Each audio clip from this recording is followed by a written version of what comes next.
One of the drums that I beat relentlessly is that the legislature does not exist to do the bidding of the executive branch. The legislature exists to exercise vigorous oversight under our constitutional system, and too often it's simply lacking. Well, this structure that was set up by Huey Long and then Edwin Edwards, we have the most powerful chief executive in the country. And when it's a good chief executive, you're okay. When it's a bad chief executive, it's bad. But I think that much power is bad at any time. Like right now with issues, legislators are fearful of crossing the executive branch because you don't want your concrete cut. That's the games we play in Louisiana. We play those games. We silence people, and that's not healthy. And that's why we're Louisianans, because we have that structure set up, and it needs to go away. I love our governor, but I don't think anyone needs that much power.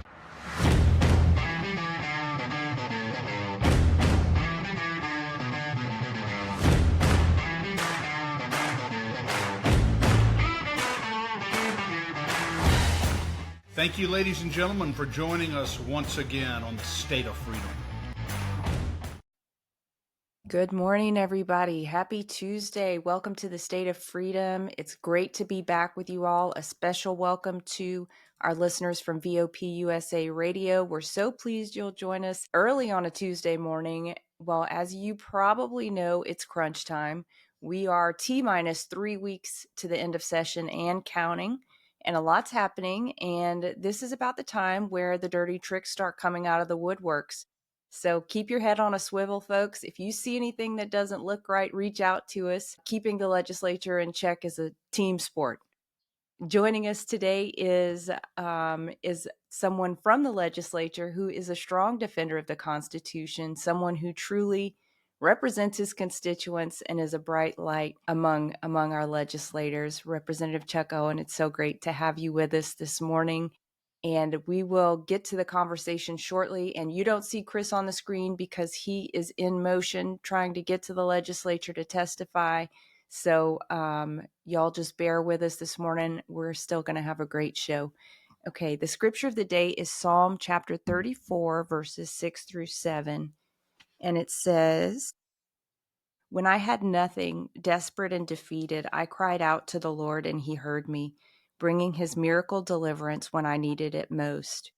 The angel of the Lord stooped down to listen as I prayed, encircling me, empowering me, and showing me how to escape. He will do this for everyone who fears God."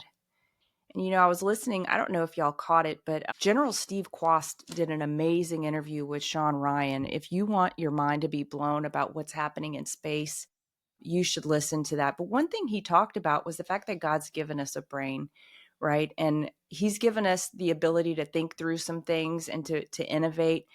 And even though he has given us that, we can still reach the end of ourselves, right? Even we can reach the end of our human ability and understanding. And for some of us, myself, namely, that happens pretty regularly. So there are situations that we find ourselves in that require divine wisdom and divine intervention. And even though, our life should be a constant prayer to the Lord, our life should be living as entwined as one with the Lord. But sometimes we hit those moments where you're like, Lord, you have to show up. You have to give me wisdom. You have to give me a strategy, or else I'm not going to make it out of this situation. But when we do that, King David reminds us that he will help us. So don't give up when your situation looks impossible. Call on the Lord. He's so faithful to help us in our time of need. You know what, Danielle, as you were saying that, as we were praying that, and you talk about coming to the end of your human capacity, it really, at least in my own experience, that's the only time that God really can get through to me, is when I have gotten to the end of my own capacity. And it reminds me of the great words that Robert F. Kennedy said when he was quoting the great Greek dramatist Aeschylus. He said that pain and desperation fall like drops of blood upon the human heart, until in our total desperation and even against our own will, finally comes wisdom through the awesome grace of God. So I think truly we have to get to the end of our rope at times before we are open to God's grace. And I think that's what you're describing so well this morning. Yeah. Indeed. And Chris, there's a lot of pieces of legislation that we could use some divine intervention and divine insight on as well, because there are You could some say things that again. going on at the Capitol that even stand to surprise us, which is remarkable because Yeah. we're about as salty as it gets. We are as salty as it gets, but someone who is just doing such a wonderful job standing up for the citizens so prominently and faithfully is Representative Chuck Owen, who's been on our show before. And Chuck, thank you for joining us for a few minutes this morning. It's such a pleasure. Thank you for having me. It's an honor to be with you guys. I'm sorry I've been hard to find, but I'm glad this worked out. Thank you. You've been in the midst of where you need to be, so we get it. We get it. But thanks for taking the time with us.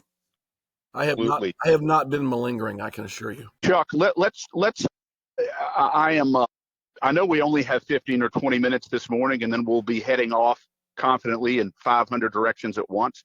But I wanted to ask you first off, just your brief reflections on the carbon capture sequestration. And now that you had a few days or a couple of weeks to reflect upon that, what are your thoughts on the carbon capture sequestration, the posture of the legislature on it, and what does this mean for the state going forward? Frank, thoughts are this. I cannot believe that this Republican state, this very conservative, pro-business Republican state, has fallen in to become a tool of left-wing European climate ideologists. That's what carbon sequestration is. Look, capturing carbon and using it in industry is not new. They do it in enhanced oil recovery. We do it in food products. But we have been sold a bill of goods. Neither one of y'all are old enough to remember Hattie Call. I'm not even old enough, but there was a scam back in the 50s where this elixir was sold in Louisiana called Hattie Call, and it was really just booze. And it was a state senator sold this stuff as the cure for everything that made you feel bad. And that's kind of where I feel like we are today with carbon sequestration. We have been told that the world market demands us to capture and bury carbon under our feet.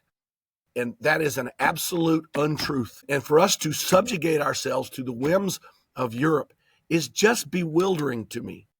And look, I have several bins that have me concerned with this.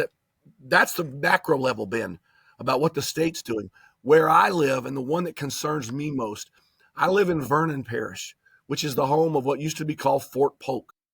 It occupies 250,000 acres of land, which my citizens willingly gave up to the Army 80 years ago. Lost a lot of family land and farms and stuff. But they're wanting to put these things in close proximity to the bombing ranges at Fort Polk. They are begging for trouble. They are begging for an ecological or an environmental disaster. And we're running so fast, I can't slow them down. And so I have a multifaceted set of concerns with this.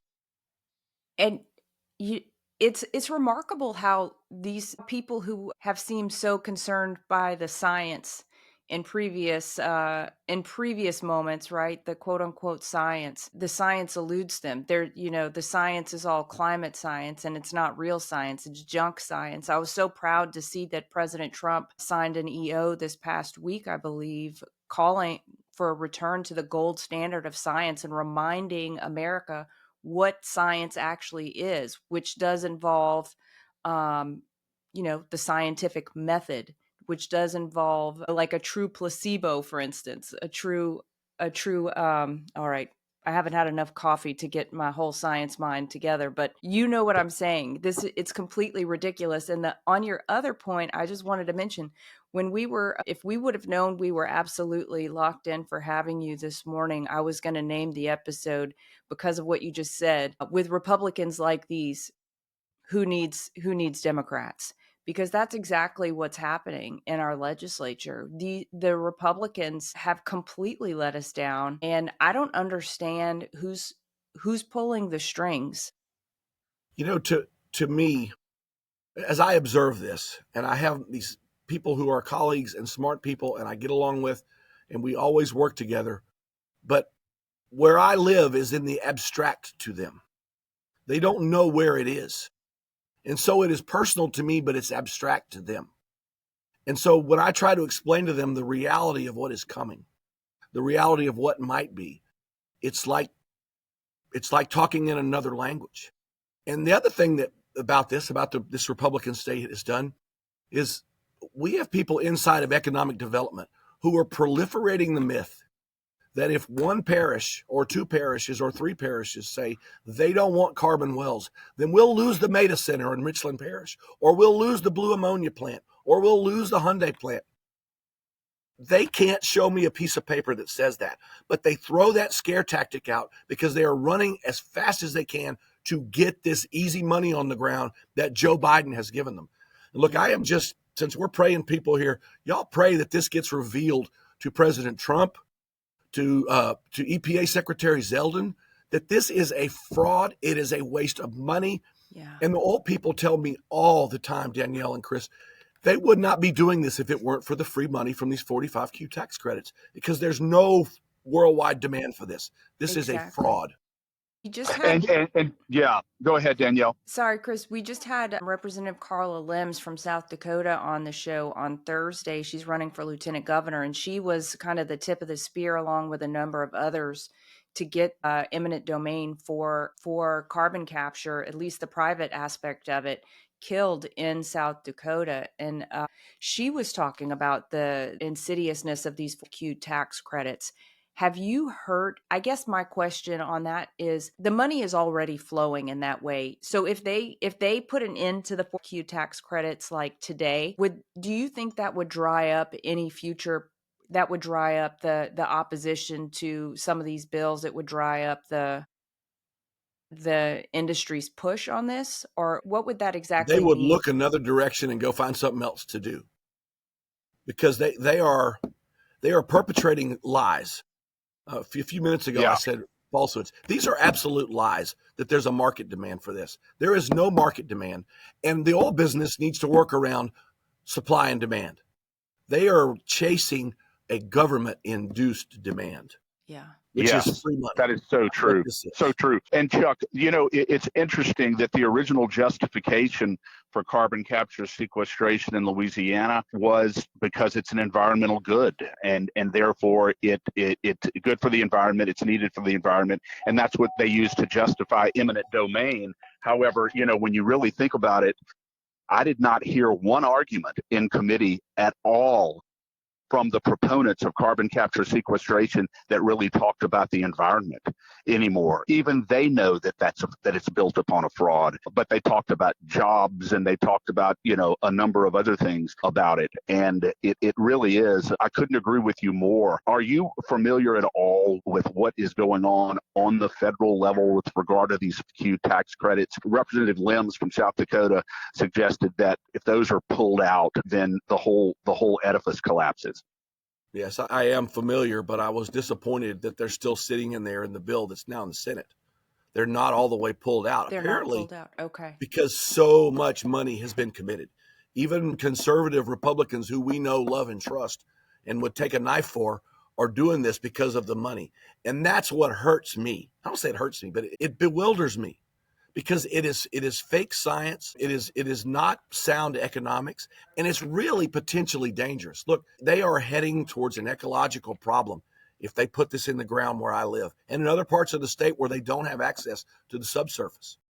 They are playing with the lives of many thousands of people. And it's just, it has got to be called out. It has got to be spoken of. And, the oil people came to the table a couple of weeks ago, and they started talking about how carbon sequestration is part of our overall energy strategy. And I asked the guy, I said, what energy is created here? This is not energy. This is waste. You are capturing waste and burying it. DEQ should be in charge of this, not natural resources. And they stare at me like, oh, there he goes again. Oh, he's lying. I'm not lying. Yeah. And you're not lying at all. And there's no value, right? There's absolutely no value that's coming from, there's no product at the end. That's one of the things that we've been just hammering. You can't treat this as if it's a commodity, because there is no product. There is no value to the end user. There is no end user. There could be, if they put some of this in caverns where there are trap spaces. I guess the cavern's the wrong word. They keep telling me to use the wrong word. But when this was sold to us in 2020, to help the oil industry, they said, we're going to go put these in depleted oil fields.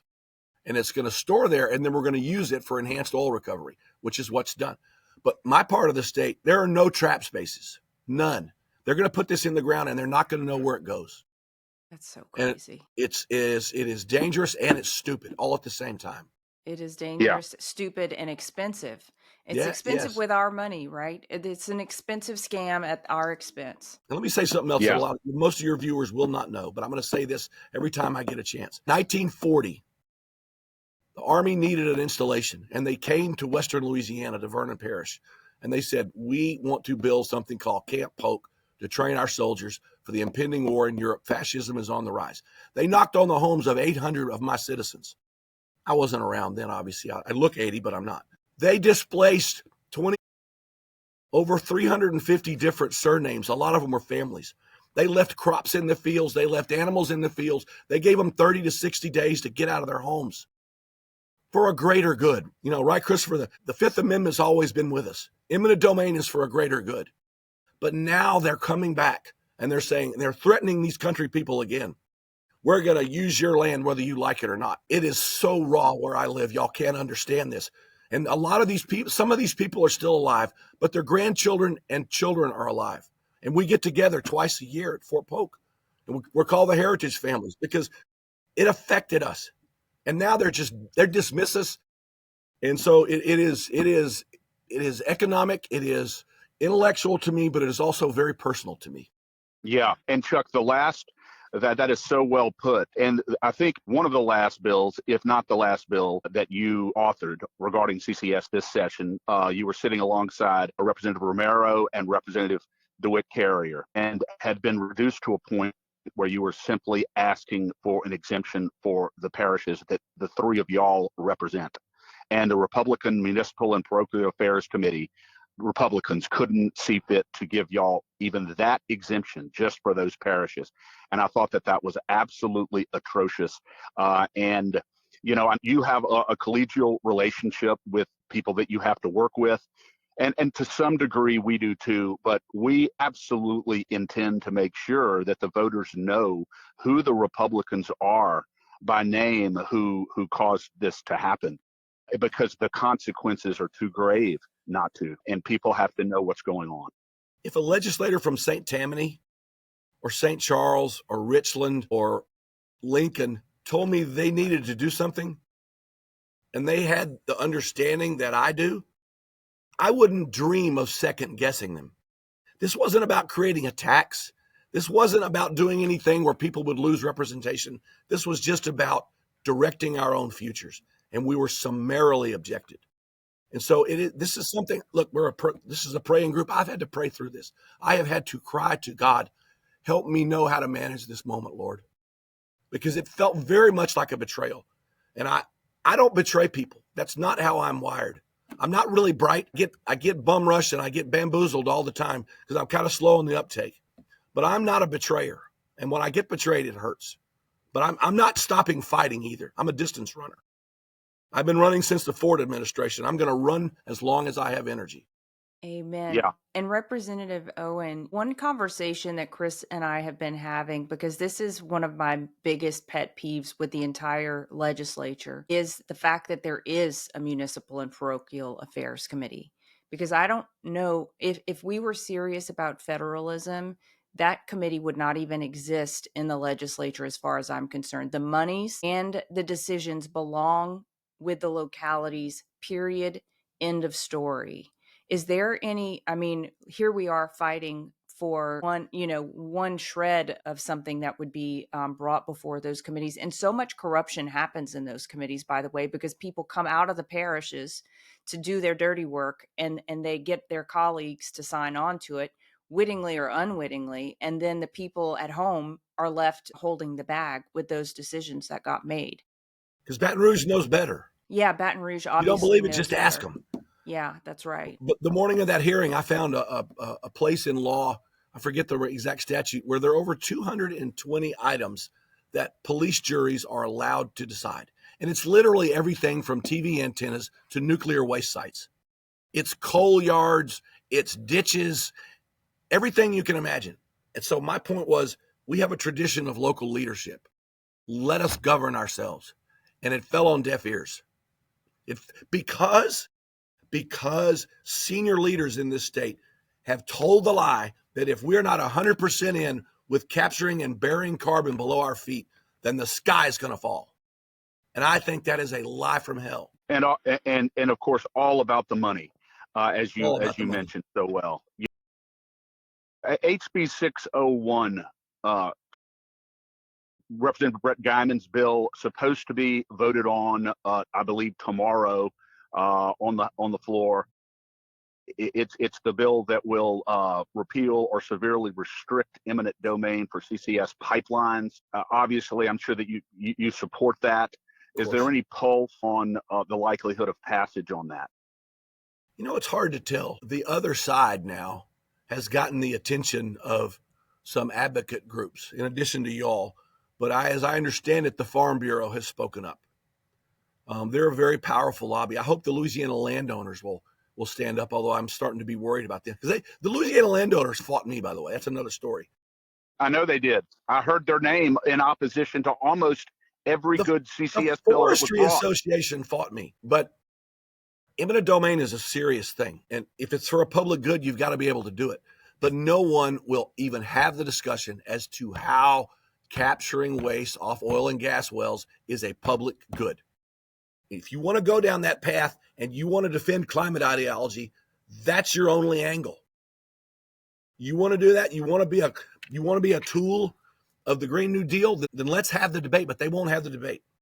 They just say, they haven't even had to make the argument. They have not even had to make the argument. You're right. They have not even had to make the argument. We made strides at all on the federal level with cutting off this ESG nonsense, because I know Vanguard and companies like that are big behind this. And I know some states have moved. I don't think we've yet been successful, unfortunately, because of the same lobby, to say that our public, at least our public pensions, should not be tied to anything except for financial measures. But that's not the case for some of these Chevron, Exxon, BP types. They still are trapped or have allowed themselves to be put in, however you want to talk about it, kind of this Chinese model of social credit scoring when it comes to the way that those major companies, the major financial institutions look at them. Has there been any development on that you're aware of? I haven't seen anything lately. I have not seen any at the federal level. We tried to have that discussion last year. Yeah. And we were shouted down. Myself and Representative Boyer were trying to have that discussion last year. I think Bo has some legislation dealing with it now. But my concern with that, and when I try to articulate this problem with ESG, is like they are using elements of an economy that's not element of an economy to try to make business decisions. And they are implementing things that do not drive supply and demand, but it's more tied to social activism. And it fails every time. ESG fails every time it's tried. And we do have to confront that. That's one thing I haven't had a chance to get back to. We have to, though. It's a fool's errand. It is critically important, no question about it. Chuck, before we go, I want to ask you, and Danielle may have a follow-up. The post the COVID assessment that you sponsored a resolution that we strongly supported, requiring a government assessment of its response to the COVID pandemic, and many of the mistakes and missteps that were made in that response.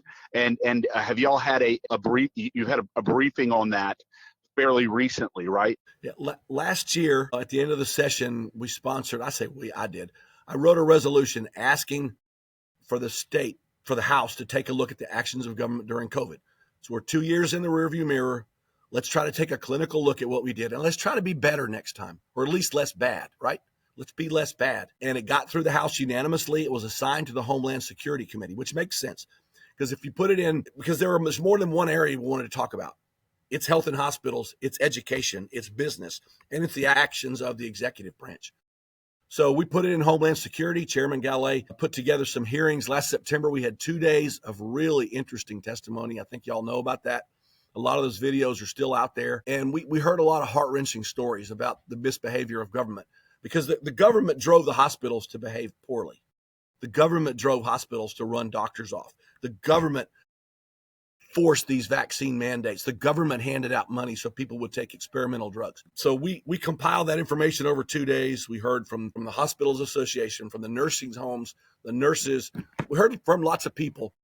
We did not get a second set of hearings, so we collected data from K-12 and higher ed. We sent data calls out, and both those entities sent us great reports back. Very thankful. And we sent a data call out to Lobby and NFIB, asking them how their businesses were affected, and they sent some data back. Still waiting to hear back from the archivist, because we're trying to find out what the previous administration did on a lot of different fronts. I don't know that they kept the records they needed to have kept. Specifically, what I was most interested in, and what the committee was interested in, is in 2022, the former governor created a suit to be allowed to be participant in the prosecution of Reverend Spell. Y'all may remember this. Whoever wrote that suit up included the name of the then Attorney General against his will. He was not given the chance. He took his name off, but we need to find out who falsified that government document. That was a falsification of a government. It was either a mistake or a crime. But I'm waiting to find out. The report is final, but there may be an addendum to it when we hear all this information back. Because, look, tyranny is at our doorstep all the time. And if we don't safeguard all of our liberties all the time, government will grow. John Bell said it was 2 weeks to flatten the curve. Well, that took 2 years, right? Yeah. So we have to guard against tyranny. So, Chris, yes, we had the report. It was briefed to the committee. I'll have a brief summary of it to the House today or tomorrow, and the report's public. I'll be glad to send it to y'all if y'all want to see it.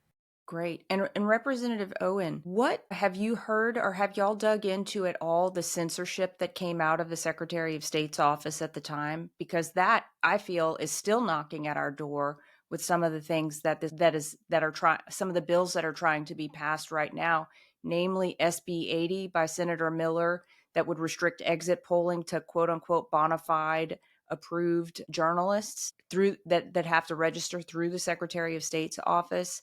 And there are one or two other areas that have caused strong concern, bills related to the elections. We did not look back at the Secretary of State. You're talking about Secretary Ardoin at the time. Yeah. I'll be glad to talk with y'all offline if there's other things we need to look into, because we kind of empowered to do this. Sheriff Wiley had some of the best comments at all. I don't know if y'all saw on my Facebook page. Sheriff Wiley said that we as legislators need to start acting like activists. And that we need, as we gather information, we need to put it together and send it to authorities. Beautiful. Yeah, that's important. And also, Chuck, the legislature, I think, it needs to be reminded of its constitutional responsibility of oversight of the executive. One of the drums that I beat relentlessly is that the legislature does not exist to do the bidding of the executive branch. The legislature exists to exercise vigorous oversight under our constitutional system, and too often it's simply lacking. Well, this structure that was set up by Huey Long and then Edwin Edwards, we have the most powerful chief executive in the country. And when it's a good chief executive, you're okay. When it's a bad chief executive, it's bad. But I think that much power is bad at any time. Like right now with issues, legislators are fearful of crossing the executive branch because you don't want your concrete cut. That's the games we play in Louisiana. We play those games. We silence people. And that's not healthy. And that's why we're Louisianas, because we have that structure set up, and it needs to go away. I love our governor, but I don't think anyone needs that much power. I agree with you. I agree with you. Is it, Chuck, in order to do that, one of the suggestions that's been made is to eliminate the line item veto? That's a Are you idea. in favor of that? I am. I may bring that myself next year, because that is a tool that is wielded. Bobby Jindal was terrible with it. Bobby was awful to people who challenged him, and John Bell was too. You know, I did not say this 3 years ago or 2 years ago when I was one of the 19 that voted against the bad budget, and then we all got punished. John Bell's people were so reckless. They redlined every bit of construction in my home parish, and one of the things they redlined was a pool at the Lions Camp for crippled children. You can't say that word anymore. It's called the Lions Camp now. But for 50 years ago, we have a camp in Vernon Parish where Lions clubs from all over the state bring disabled children to a camp. They had never done capital outlay one of the Lions clubs in Alexandria put it together, and they wanted to come, and it was their opportunity to help, and it got approved. It got all the way through the budget. But when John Bell's team got so furious at Rodney Shamahorn and I for not supporting a budget buster, they redlined a pool for disabled children. Deplorable. I remember it well. Everything I did, I had my every inclination. I had to step back, because when my senator told them they had done that, they went, oh God, we can't undo it now. It eventually got done. There were sleights of hands that made it get done. But the fact that they did it, the fact that they had that kind of authority, it's just that is not good government. That's not healthy government. That's what Louisiana has been rotting with forever. And it needs to end. So well said. Chuck, are there any bills of yours, one or two bills of yours that are pending that you want to talk about currently? Real quickly, we got a couple of things that are going to be first in the nations if we can get them done. We have a foreign adversary registration system going, that if you are a lobbyist for any of the 6 bad actor nations the State Department recommends, you're going to have to register with the Board of Ethics. It's the first step. No other state's done this at the state level. There's FARA, there's federal agent registration. We're going to do it at the state level. And I did this because the governor's office asked to do it. And I think it's a great idea because, I am deeply concerned about infiltration of bad actors all around us. So that's really important. We've also got a bill that's traveling through, that's going to deal with emergency use authorization. We're going to ask Dr. Abraham to create the rules on how to implement emergency use authorization, because the hospitals, the pharmacists, the nursing homes, no one knows how to do it. And we injected people with all sorts of drugs and treatments and things that were experimental, and no one was told it. People died, people got sick, people are still sick. We need to be first in the nation to do that. So keep your fingers crossed for that one. Beautiful. Yeah, and hopefully one of the central components of it will be clear and explicit informed consent. Yep.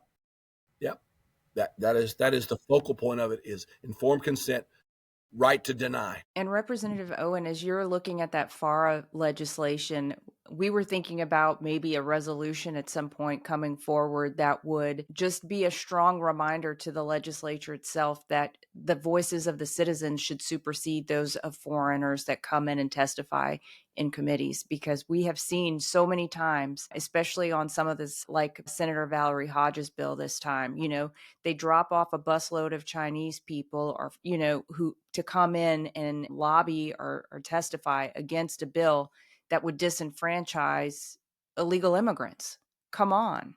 The voice of the people is more important. The voice of the taxpayer, of the lawful citizen, should far outweigh a busload of 300. Well, I wouldn't care where they were from. What I care about is I think these people, or most of them, are probably here. They're working hard. They're trying to achieve the American dream. And they have been told lies. They were told lies about what Valerie's bills were doing. Yeah.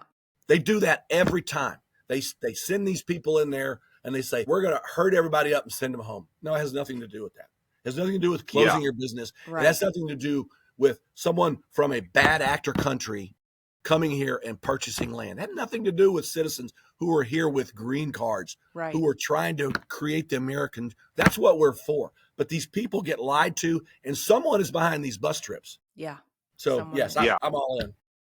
And Chuck, and to what extent, I know you mentioned, they're here on green cards, they're trying to work hard and, and that sort of thing. But to what extent, even if they are here on a green card, to what extent, particularly with respect to the real totalitarian regimes like China and Iran, to what extent are they still controlled nonetheless by their own governments?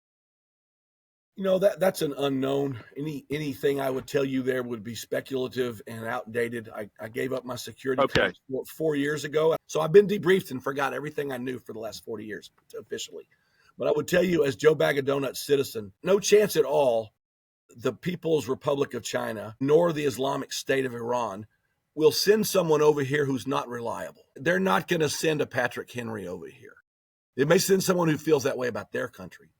They are here ostensibly to do research or here to do work, but they are people who have been coded as reliable, or their governments are prisons. They don't let people out of the prison to come to a place like this for no reason. So as Forrest Gump says, that's all I've got to say about that. Yeah. Representative Chuck Owen, the one and only, thank you so much for joining us, and I hope to see you down there shortly at the Capitol. Yes, You sir. will. Thank you so much for joining us. God bless you. The secret to losing weight 2 times faster has gone viral. See the transformations hundreds of thousands of people are experiencing around the world with the Slenderize drops. These homeopathic drops are proven to control appetite, support thyroid function, help balance the body's pH, improve energy, boost mood, and increase metabolic rate. I've heard firsthand testimonials from droppers in their 20s to droppers in their 80s who say that the Slenderize drops have completely revolutionized their lives. Try the drops today to see the results for yourself. To learn more about the Slenderize drops or other incredible natural wellness and lifestyle products, email me at info@freedomstate.us and put drops in the subject line, or visit the Shop Our Partners page at freedomstate.us. We also have links to those in the show notes. Thank you for supporting the State of Freedom. All right, Chris. Well, we got a lot to run through, so let's just do it quickly. Starting this morning in House Transportation at 10:30 is Senator Valerie Hodges' SB 216. This is her bill that would discourage delays and incentivize the early completion of road construction projects. We haven't seen it have too many headwinds just yet. I think people are on board, as we've said. Everyone in the state understands the dire situation of our roads, but that will be heard in House Transportation, so it's nearing the end of the line here. Yeah, and hopefully it will pass through without difficulty. As we've mentioned before, Danielle, if there's one thing that both Democrats and Republicans can agree on in the state of Louisiana, it's that, the DOTD needs reformation, particularly with respect to its efficiency and timely completion of state road projects. It is truly in desperate need of reform. And so I think that this should go through without too much controversy. Hopefully it will, because it is sorely needed. Yeah, it is sorely needed, and that one is being carried over on the House side by Representative Kelly Dickerson Hennessy. So we should, I think I'm sure it'll have a good hearing this morning. Next up is in House Civil Law this morning at 11. Senator Jay Morris's SB 39 is going to be heard. This is the one about initially the bill was trying to make it so that the state would not be held liable for holding people past their out date when they've completed their sentence in jail. You said it got pretty hammered in committee on the Senate side, and there's been some amendments made to it, so it's not quite as horrible as it was before. Yeah, at a minimum, it's unnecessary, Danielle, because there's already a process in place that allows inmates who are aggrieved because they've been held past their out date to seek redress, to seek relief for that. And it's not an easy process for them to go through. So it's certainly, even though the bill is not as deplorable as it was in its original form, anything that makes that process more difficult, we oppose. We opposed it in the Senate committee, and we're opposing it now as well. The solution to the problem, Danielle, the solution to the problem is for the Department of Corrections to check its systems and make sure that it's properly calculating the outdates of people who have been in prison, and not make it more difficult for people who are aggrieved by no fault of their own to seek redress and to get relief. That's not the solution. Yeah. I mean, it's a ridiculous proposal, and I think it was a head scratcher to me from the beginning. Yeah, and that's SB 39, and we'll continue to monitor and continue to oppose. Yep. Okay, now SB 80, let's see, this scheduled for House floor debate today is SB 80. This is the one by Senator Greg Miller. I just mentioned it with Representative Chuck Owen.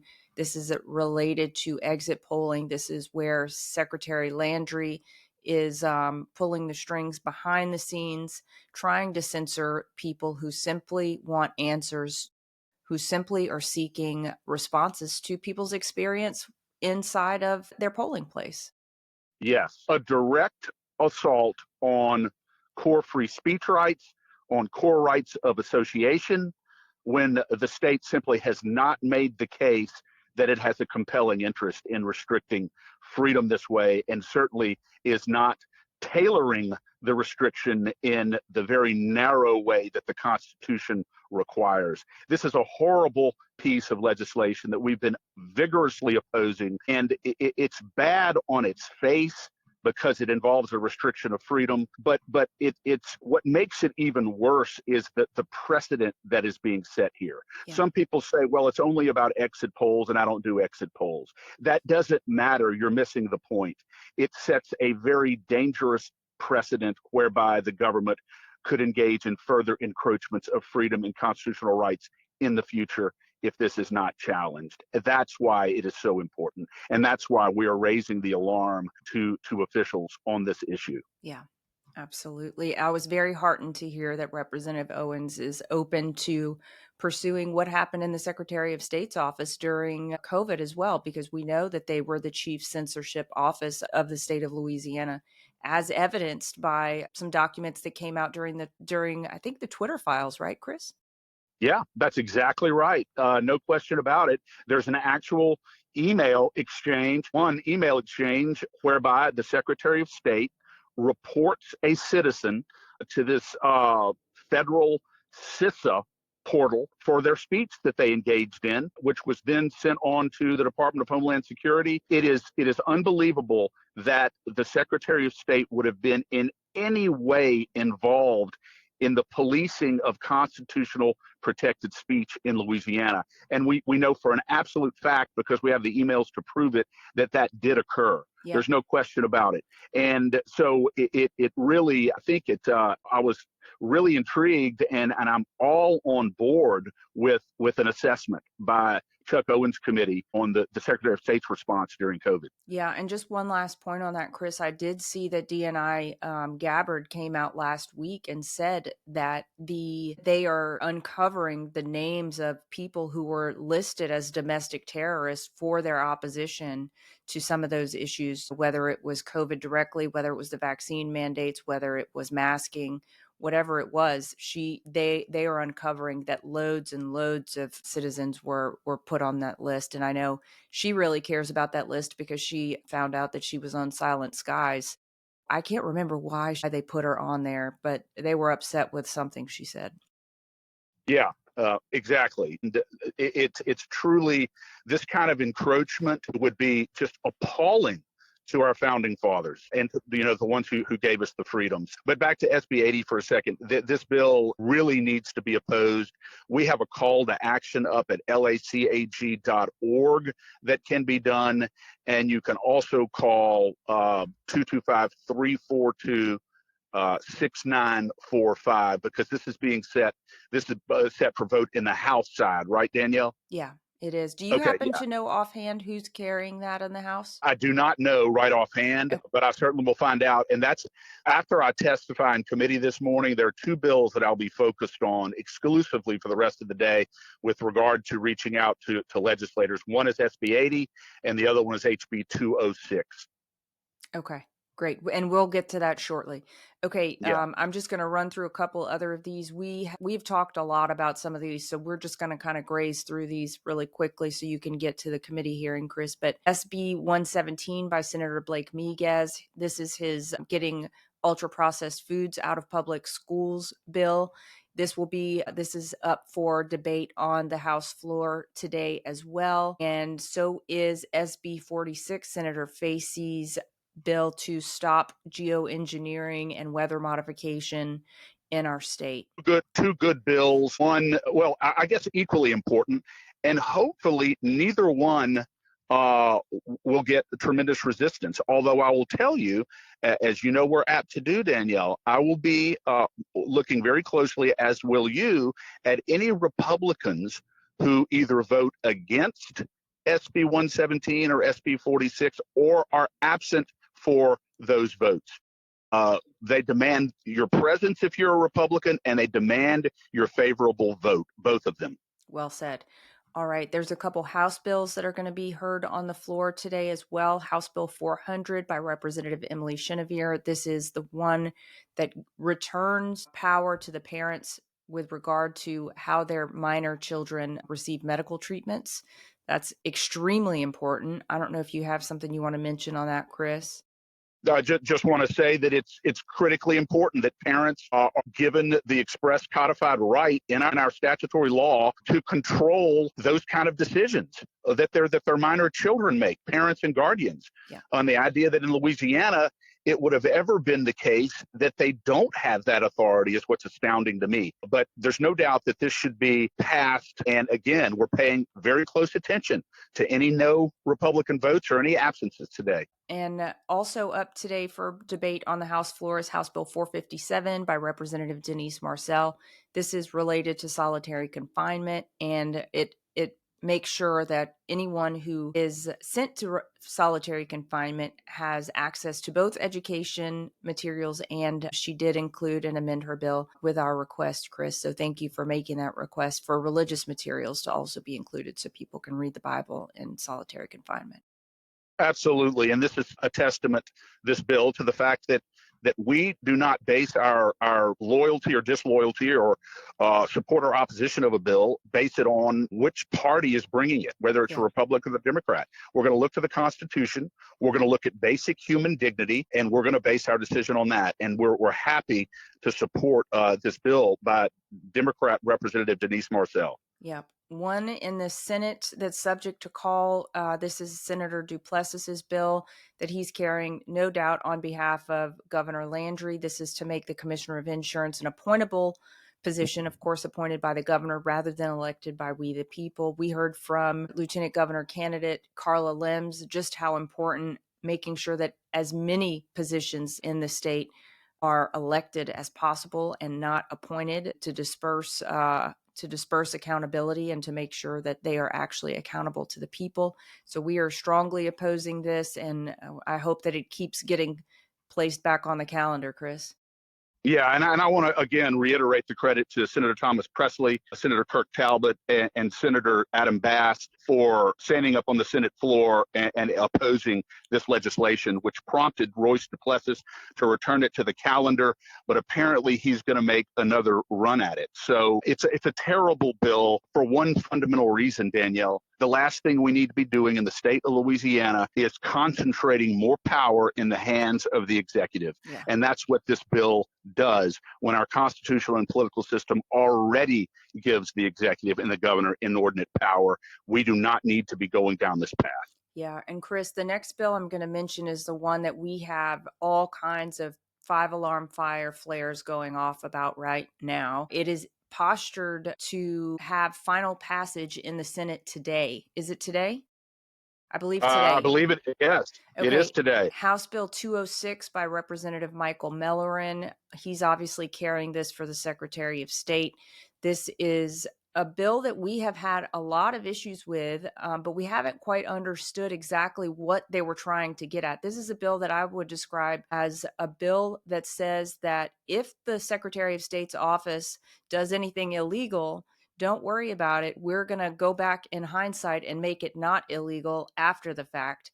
Chris, would you talk about this a little bit more? You obviously understand the legal implications, but I just think what it is an attempt at some legal gymnastics to screw the people. Yes. What HB 206, Danielle, and the reason why it's so nefarious is that it allows election officials to break the law and then have that law breaking ratified by a joint concurrent resolution with a majority vote of each house to ratify the illegality. And so the bill says, okay, if someone goes out and breaks the law and enters into a consent agreement or any other legal agreement regarding our election system or election procedures, and it's illegal, no, they don't get sued over it. No, they don't get called out on it. No, they don't get told you're breaking the law, you can't do this. No, they go back to the legislature, and the legislature ratifies that law breaking and allows them to move forward and go forward with it. And so it doesn't require them to pass a bill under the normal constitutional process to make what they did that was illegal legal. So they're really not curing the illegality. They're just ratifying it, approving it. in the legislature. And we've heard on very good authority from Paul Hurd, because I couldn't figure out, Danielle, why are they doing this? Why are they doing this? And the reason why they're doing it is because we have a reason to believe that in middle or late June, the U.S. Supreme Court is going to vacate Congressman Cleo Fields' congressional seat as a racial gerrymander and say that it's unconstitutional.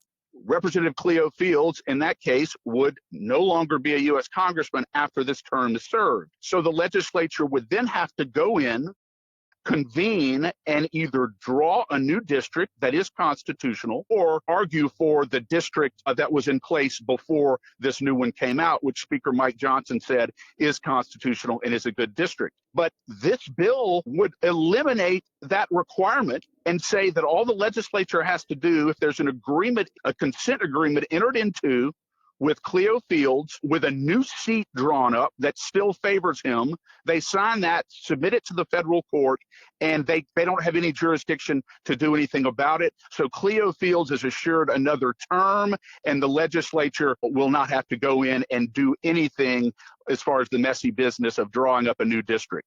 That's what's probably going on. This is, I believe, Congressman Cleo Fields' Plan B in collusion with members of our own government, possibly our Secretary of State, to give him a second term without having to go through the hard work of drawing a district that is actually constitutional. Chris, we when Carla Lims was on, she talked about a referral that South Dakota has the ability to nullify, as citizens, has the ability to nullify bad laws. Now, of course, we want everyone to go and take action at lacag.org. We want you to call your senator and let them know that this is an absolute abomination. This is a slap in the face. This is patently illegal. And of course, we are sitting here asking ourselves, who's pulling the strings on this one? Who owes who what if this is the case, right? Because there are a lot of executive fingers that are implicated in this. There are a lot of legislative fingers that are implicated in this. And to me, it is absolutely obscene, and there's no excuse for it whatsoever. So the people need to stand up and scream. But let's say if this gets passed, what happens, Chris? What recourse do we, the people, have? Do we just have to let everything play out and then sue the government and to find this unconstitutional? Well, what we would do is probably reach out to William Most and his firm and brief him on the legislation and invite him to file an injunction, invite him to file a suit and argue that the legislation is unconstitutional. And I think that would probably be the way it should be done. But we're not to that point yet. And as you said, Danielle, 225-342-2040.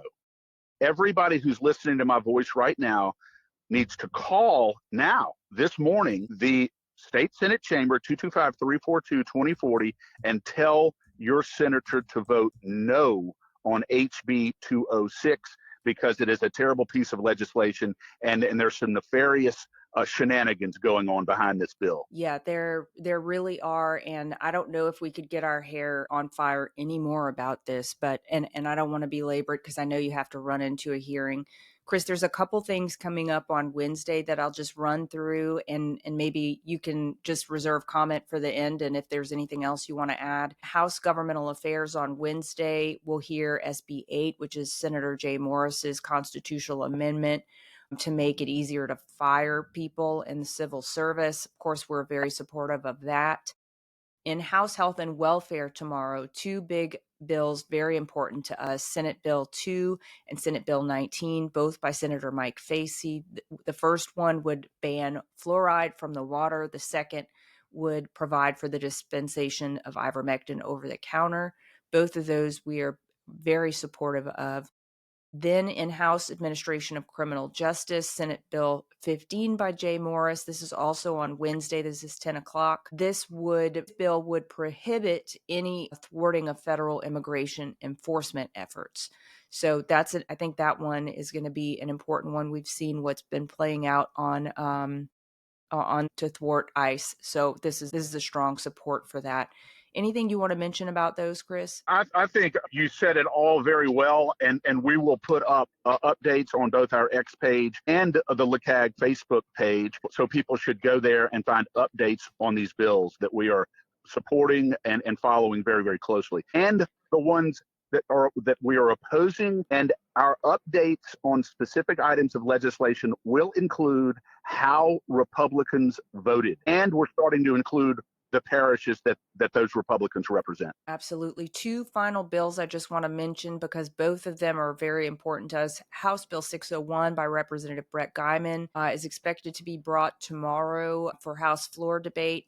And then in Senate Transportation on Thursday, the cockroach is rearing its ugly head, SB 519 by Representative Glorioso. This is the bill that would make it a crime, I guess, to use a handheld cell phone device while operating a vehicle. Yeah. HB 601 repeals eminent domain for carbon capture sequestration. You're exactly right, Danielle. It'll be heard on the House floor. And the HB 519 Glorioso, the cockroach, which would criminalize talking on a handheld cell phone in your vehicle. That's a terrible bill that we're going to continue to oppose, and hopefully that bill will go down. We don't know for sure. It has more weight this year because it's part of Governor Landry's insurance reform package, which will do nothing to give citizens relief on their insurance. Absolutely nothing. If anything, it could potentially drive people's insurance rates up. So we're not supporting that at all. Yeah. And it's time for us to hire some legislators, Chris, for us to vote in some legislators who are not going to be proponents of the nanny state, right? I think it's time for these legislators, for the state of Louisiana, to have legislators and executive representation who fly the flag of freedom, who understand the Constitution, who have read the Constitution sometime in the last 5 years. That would be ideal.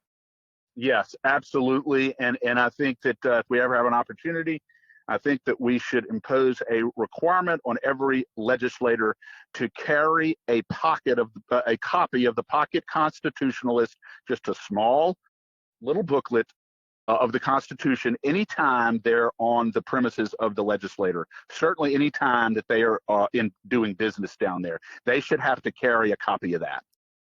Well, I'd love it if they read it and didn't just use it as a bookmark. Well, that's true too. Yeah. All right, Chris. Well, I know you are heading off, but thank you so much for representing us at the legislature this morning. Of course, we want everyone to go and take the actions this morning at lacag.org, uww.lacag.org. Share today's episode with anyone who needs to get caught up on what's going on at the legislature. And any final words, Chris? Off we shall go, Danielle, and I look forward to talking with you again soon. Okay, sounds good. We'll see you all back here on Thursday at 8. Bye. All right, bye-bye. I'm excited to share a fantastic opportunity for State of Freedom listeners who are interested in investing in precious metals or even starting a home-based business in the precious metals industry. Metal Stacks is a precious metals collectors club where you can buy your metals at the best prices on the market, actual dealer cost. They are beating the big sites. They have no credit card fees and no minimums. If you're just interested in purchasing metals at a great price, visit metalstacks.com/dwalker. Get to shopping. That helps me out. I get the commission. You can also refer people to Metal Stacks for an additional income. If you're interested in learning about the referral business aspect of Metal Stacks, email me directly at danielle@freedomstate.us for more information. The State of Freedom is a listener-supported podcast. We're committed to pursuing the truth about policymaking, decisions, and situations in Louisiana and at the national level that stand to impact our freedoms. Please become a monthly supporter of the State of Freedom at freedomstate.us as we continue to expand the voice of liberty across Louisiana and beyond. Thanks for joining us today on the State of Freedom. Be sure and check out the show notes for this episode. You can always go there and find the calls to action and resources mentioned in the show, and you can find out more information about our advertisers there as well. If you want to learn more about us or support our work, visit freedomstate.us. To get involved with Louisiana Citizen Advocacy Group, visit lacag.org. We'll see you next time. God bless.